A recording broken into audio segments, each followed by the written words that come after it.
یہ مذاکرات کا راگ الاپا جا رہا ہے پورے ملک کے اندر، اور نہ صرف الاپا جا رہا ہے بلکہ اب تو انٹرنیشنل کچھ لوگ بھی، کچھ ڈاکٹرز بھی آئے، طویل ملاقاتیں بھی ادھر ہوئیں، بڑے اہم ترین اور طاقتور ترین لوگوں سے وہ ملے۔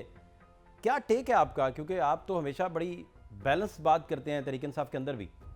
کیا آپ کیا انپٹ بھجوا رہے ہیں خان صاحب تک؟ آپ تک کیا باتیں پہنچ رہی ہیں؟ کیا چل رہا ہے؟ ماحول کیا ہے جی؟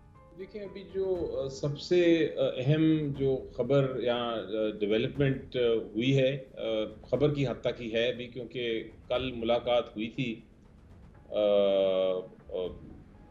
چیف منسٹر صاحب کی، اور اس کے اوپر ایک خبر یہ آئی ہے کہ قید خان صاحب نے ان کو کہا ہے کہ آپ سیٹل کریں معاملات کو قوم کی خاطر اور اس معاملے کو آگے چلائیں۔ تو یہ خبر کی تصدیق ابھی تک مجھ تک نہیں پہنچی۔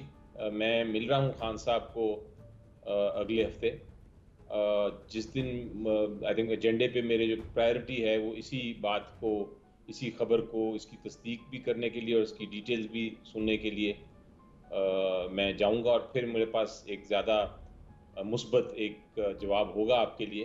لیکن فی الحال یہ خبر کی حد تک ہی ہے۔ اس وقت ایک بڑی صورتحال درپیش ہے پاکستان کو، ہر سیگمنٹ میں۔ لا اینڈ آرڈر کی ایشو بھی ہے، سیکیورٹی کے معاملات بھی ہیں، بلوچستان میں بھی ایشوز ہیں، آزاد کشمیر اور کشمیر کے آکیپائڈ کشمیر کے بارڈر پہ بھی ایشوز ہیں، انٹرنیشنل معاملات بھی چل رہے ہیں۔ اس کے ساتھ ساتھ ایک اکنامک میلٹ ڈاؤن بھی ہے ملک میں، اور پولیٹیکل انسٹیبلٹی ہے۔